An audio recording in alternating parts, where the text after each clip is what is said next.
Srivijaya was a powerful maritime trading empire in Southeast Asia that flourished from the 7th to the 13th centuries. Its naval dominance was crucial to its control over key shipping lanes between China and India. Srivijaya's name translates to shining victory or glorious victory, reflecting its prosperity and success. This Sanskrit origin highlighted the kingdom's adoption of Indian cultural and religious ideas. The earliest confirmed evidence of Srivijaya dates to the late 7th century, specifically the Kadukam Bukit inscription from 682 CE. This inscription details a successful military campaign led by its founder, Dapunta Hang Sri Jayanasa, which helped establish the kingdom. The kingdom's original center was in Palembang, on the banks of the Musi River in present-day Sumatra, Indonesia.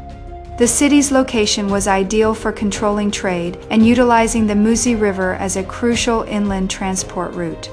Srivijaya's capital was a cosmopolitan hub that attracted merchants and scholars from India, China, and the Middle East. Its busy ports fostered a vibrant economy built on international trade and cultural exchange. The empire controlled the strategic Strait of Malacca, a critical waterway for maritime trade. This allowed Srivijaya to impose taxes and tolls on passing ships, ensuring a steady flow of wealth. Srivijaya enforced its trade monopoly with a formidable navy that policed the Malacca and Sunda Straits. The navy suppressed piracy and protected trade routes, which attracted merchants seeking safe passage.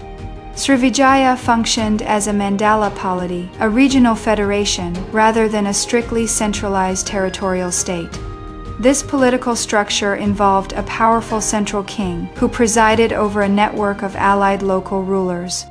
The Srivijayan rulers maintained their authority by offering protection and trade benefits to local chiefs.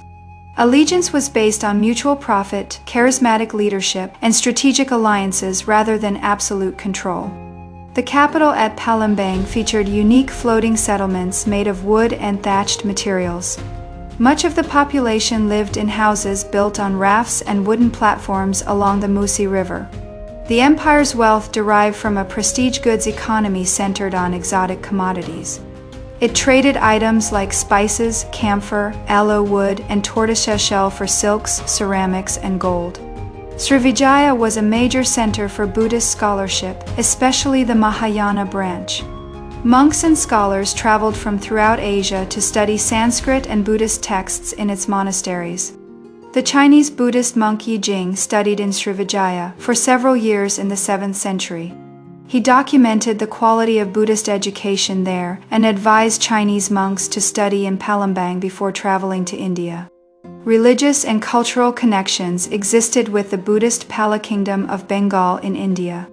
Srivijayan kings funded monasteries in India, showing a deep connection between the two regions. Srivijayan art and architecture blended Indian styles with local artistic traditions. This cultural syncretism is visible in surviving Buddhist sculptures and architectural motifs. The kingdom had an extensive administrative structure with officials and a court. The Telaga Batu inscription lists the hierarchy of royalty, ministers, and other royal officials. Relations between Srivijaya and the inland Javanese kingdoms were often marked by rivalry. Conflicts over trade dominance were a persistent feature of regional politics between these two powers. In the 11th century, Srivijaya's golden age ended with a devastating attack by the Chola Empire from South India. This invasion significantly weakened the empire and broke its control over maritime trade. The Chola invasion was a massive naval expedition that captured the Srivijayan king and sacked the capital. Using rapid, unexpected attacks, the Cholas successfully plundered the Srivijayan ports, seizing valuable treasures. After the Chola attack, Srivijaya's political center shifted from Palembang to Jambi, further upriver. This relocation reflected the loss of control over the lower Musi River and the changing power dynamics within the empire. The shift in power saw the Malayu kingdom in Jambi rise to prominence over a weakened Srivijaya. Previously, a vassal Malayu became the dominant force in Sumatra during Srivijaya's decline. The spread of Islam in the archipelago further undermined the authority of the Buddhist Srivijayan rulers. Islamic sultanates, such as Asha, broke away from Srivijaya's control and became new centers of power. By the 13th century, the Thai kingdom of Sukhothai conquered former Srivijayan vassals in the Malay Peninsula. This territorial loss further diminished Srivijaya's influence and presence in the region. The Javanese Majapahit Empire also rose as a major regional power after Srivijaya's decline. Majapahit eventually expanded its control over much of the Indonesian political scene. Srivijaya's historical existence was largely forgotten until the 20th century. French historian Georges Coates was instrumental in identifying and postulating the empire's history from ancient texts and inscriptions in 1918. Archaeological excavations in Palembang revealed canals, man-made islands, and artifacts, confirming a significant settlement. Chinese ceramics, pottery fragments, and other objects dated from the 7th to the 19th centuries provide physical evidence of long-term human habitation. The Srivijaya Kingdom Archaeological Park in Palembang preserves the remnants of an ancient garden and habitation area. It includes a replica of the Kedukan Bukit inscription and showcases the site's historical significance. Some scholars suggest the initial center of Srivijaya might have been in Muaro Jambi on the Batanghari River. Extensive temple complexes and habitation sites have been discovered there, offering an alternative theory to Palembang as the sole capital. Srivijaya's influence extended culturally and politically across the Malay archipelago. It spread Malay culture throughout Sumatra, the Malay Peninsula, and parts of Borneo. The strategic location of Sumatra, between the Strait of Malacca and the Sunda Strait, was key to Srivijaya's dominance. This geographical advantage enabled the empire to control both the spice trade and shipping traffic. Srivijaya developed advanced maritime technologies to support its extensive trade networks. They built large ocean-going vessels using unique construction methods for long-distance voyages.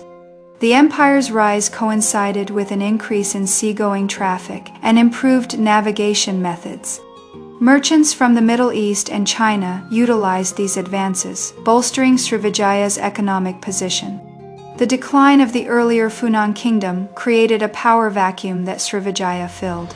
Funan had dominated the waters of Southeast Asia, and its collapse paved the way for Srivijaya's expansion. Srivijaya maintained strong diplomatic relations with China, which were crucial for its trade agreements. Envoys were regularly sent to the Chinese court, highlighting the kingdom's important status. The empire fostered a diverse cultural environment, with the exchange of ideas, art, and religion. It served as a crossroads where various Asian cultures met and intermingled. The legend of a Srivijayan prince is linked to the founding of Malacca in the 15th century. This story is recorded in the Sejarah Melayu, or Malay Annals, which credits him with establishing the new trading port. Srivijayan influence also reached as far as the Philippines, impacting early kingdoms there. Evidence suggests Mahayana Buddhist beliefs were transmitted via Srivijayan connections, affecting areas like the Sulu archipelago. The kingdom's wealth was so legendary that Arab travelers spoke of a king who threw gold bars into a pool every night. While likely an exaggeration, this anecdote reflects Srivijaya's immense wealth and prestige. The political structure involved local chiefs, called datus, who swore loyalty to the central ruler. These local leaders managed their own regions while contributing to the overall strength of the Mandala-like empire. Srivijaya's power was not based on large armies or vast territorial control, but on its economic and cultural sway. It leveraged its position to control trade rather than relying on overwhelming military force. The empire faced consistent challenges from rival powers, including the Mataram Kingdom in Java. This rivalry involved ongoing conflict over regional dominance and economic control. Srivijaya's decline was also linked to shifting trade routes and increased piracy in the 11th century. These factors weakened the economic foundation upon which the empire's power was built. Marco Polo noted that by the time of his visit to Sumatra in 1292, the island had fractured into several states. This confirmed the fragmentation of the once unified Srivijayan Empire in its final centuries. The final conquest of Palembang in 1377 by the Javanese Majapahit Empire marked the end of Srivijayan rule. Majapahit's expansion solidified its dominance and effectively extinguished the remnants of Srivijaya. Srivijaya left behind rich epigraphical sources, including stone inscriptions written in Old Malay using Pallava script. These inscriptions offer valuable insights into the kingdom's history, administration, and religious beliefs. The archaeological site of Bujang Valley in Malaysia shows evidence of Srivijayan trade and Hindu-Buddhist influence. The presence of temples and artifacts from international trade highlights Srivijaya's reach beyond Sumatra. Srivijaya's ability to maintain authority was fragile and depended on factors beyond military power. The political system was remarkably supple, but also vulnerable to shifts in alliances and rivalries. Chinese sources from the Tang and Song dynasties refer to Srivijaya by names like Senfuki. These foreign accounts provide crucial external perspectives on the empire's history and trade relations. The empire's legacy continues to influence regional culture in modern-day countries like Indonesia, Malaysia, and Thailand. Cultural traditions, religious practices, and even trade routes persist as remnants of Srivijayan influence. Srivijaya's history is reconstructed largely from these texts, as few monumental stone buildings survive. The perishable nature of its buildings, often made of wood, means much of the archaeological record is limited. The rediscovery of Srivijaya fostered a sense of national pride in early Indonesian history among nationalistic intellectuals. It provided a pre-colonial example of a great Indonesian maritime empire, rivaling Java's Majapahit.